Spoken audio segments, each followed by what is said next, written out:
सास बनने की ट्रेनिंग। सुधा के बेटे की शादी होने वाली थी और वो इतनी एक्साइटेड थी कि आज मैं ऊपर आसमान नीचे, आज मैं आगे जमाना है पीछे। अरे हाँ भाग्यवान, तू सबसे आगे ही है। लेकिन हुआ क्या है? सास बनने वाली हूँ मैं। अरे घर में एक नया सदस्य आ जाएगा, कितना अच्छा लगेगा ना। आप और राहुल तो ऑफिस चले जाते थे और मैं पागल की तरह घर में अकेली। अब तो मेरा साथ देने वाली आ रही है इस घर में। बहुत बहुत बहुत खुश हूँ मैं। ओहो ठीक है बेगम, लेकिन अपनी खुशी को लगाम लगा कर रखो। क्या पता कैसी आए, तुम्हारा साथ देने वाली आए या फिर ऐसी आ जाए जो तुम्हारी शक्ल देखना भी पसंद ना करती हो। ऐसा क्यों बोल रहे हैं जी? शुभ नहीं बोल सकते तो अशुभ तो ना बोले।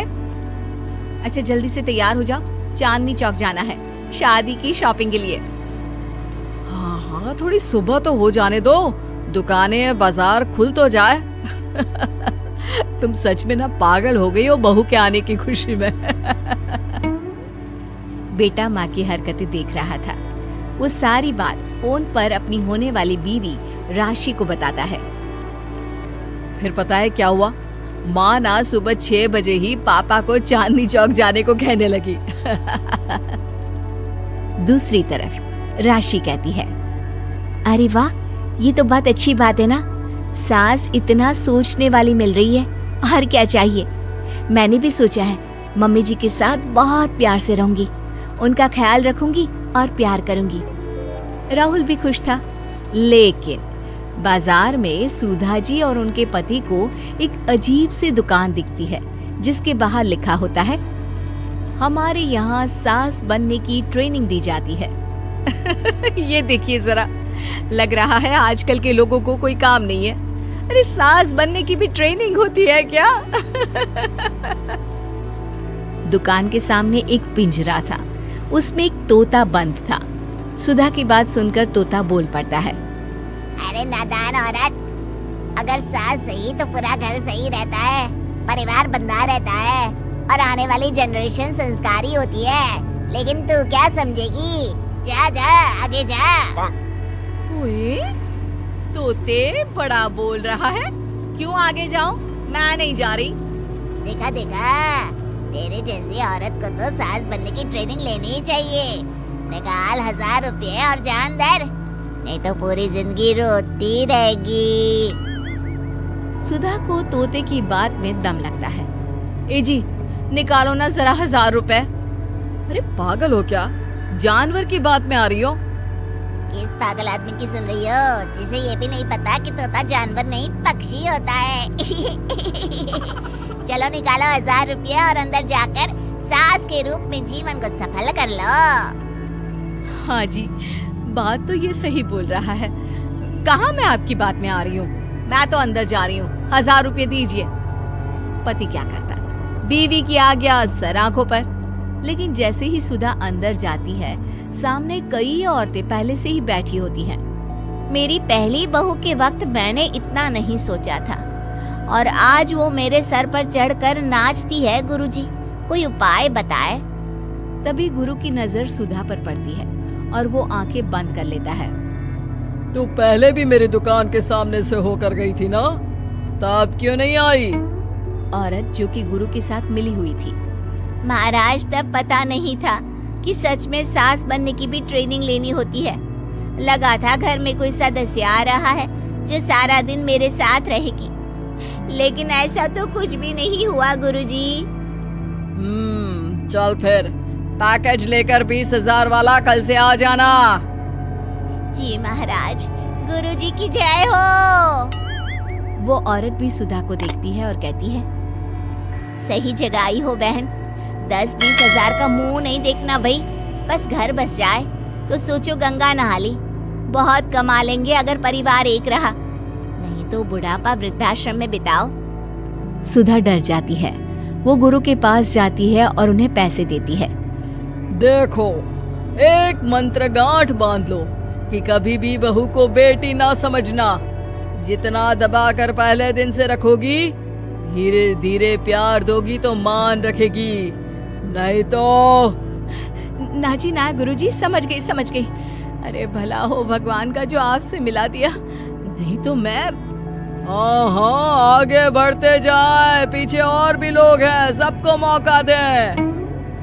सुधा घर आ जाती है।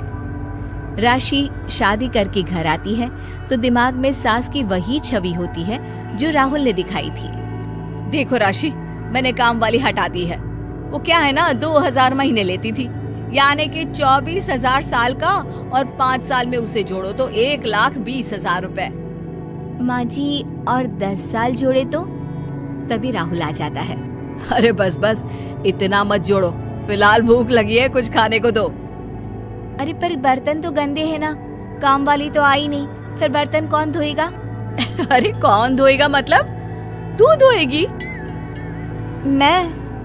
ठीक है, मैं धो लेती हूँ। धो कर देती हूँ, आप खाना बना ले। अरे खाना भी तू ही बनाएगी? ये क्या बात होती है माँ? क्या हो गया तुझे? कल तक तो कुछ और ही बोल रही थी। लेकिन सुधा का व्यवहार सुधरने का नाम ही नहीं ले रहा था। बहू और बेटा ससुर से बात करते हैं। पिताजी, क्या हो गया है माँ जी को? वो क्यों ऐसे व्यवहार कर रही है जैसे मैं कोई नौकरानी हूँ? पिता क्या करता, बता देता है सारी कहानी कि कैसे सास का दिमाग एक गुरुजी ने खराब किया है। सास बनने की ट्रेनिंग? तो मामला ये है, वही मैं कहूँ, कहाँ तो माँ बहू का इंतजार ऐसे कर रही थी मानो साक्षात कोई देवी आने वाली है, लेकिन व्यवहार नौकरानी जैसा। देखिए, माँ बुरी नहीं है, बस किसी ने उनका दिमाग खराब कर दिया है। तो ऐसे में मेरे पास एक आइडिया है। बहू फुसुर करके पति और ससुर से बात करती है। अगले दिन बहू सास के सामने कहती है, अच्छा मैं जा रही हूँ, मेरी क्लास है। ये बोलकर बहू निकल जाती है। ये कौन सी क्लास करने जा रही है? पढ़ाई तो खत्म हो गई थी इसकी। अरे माँ, दरअसल वो ये सोचकर आई थी कि तुम माँ जैसी होगी, लेकिन यहाँ तुम तो तुर्रम खां बन गई हो। तो वो किसी बहू बनने की ट्रेनिंग वाली क्लास में गई है। ये बोलकर बेटा बाप की ओर देखता है और आंख मार देता है। हाँ, वो तो तुम्हारी माँ ने भी सास बनने की ट्रेनिंग ली है बेटा। पहले का जमाना और था भाई, कि भोले मन से रिश्ते शुरू किए जाते थे। अब तो नई लड़की घर आते ही नौकरानी हटा देते हैं। बताओ, पिछले 25 साल से वो नौकरानी काम कर रही थी, तब तो कोई हिसाब किताब नहीं हुआ। अरे पापा, आप भी माँ को बोल रहे हैं? अरे माना, वो माँ समझ कर आई, घर में खुशहाली रखने के लिए हमेशा आप लोगों के साथ उठती बैठती, माँ को कभी जवाब नहीं दिया। लेकिन माँ की क्या गलती? अरे दादी ने भी तो ऐसा ही किया होगा ना माँ के साथ, तभी तो माँ अपनी बहू के साथ ऐसा कर रही है। नहीं, वो तो बहुत अच्छी थी। मेरे आने के बाद तो उन्होंने खाना बनाने वाली भी रख ली थी। अरे तो फिर तुमने क्यों काम वाली हटा दी? किसी के कहने पर अपना घर खराब कर रही हो तुम सुधा।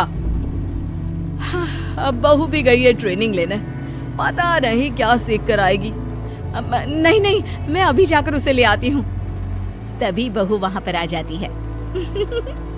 नहीं माँ जी, मैं कहीं नहीं गई थी, मैं तो सिर्फ आपके लिए ये नई साड़ी लेने गई थी। अब तो सब ठीक है ना?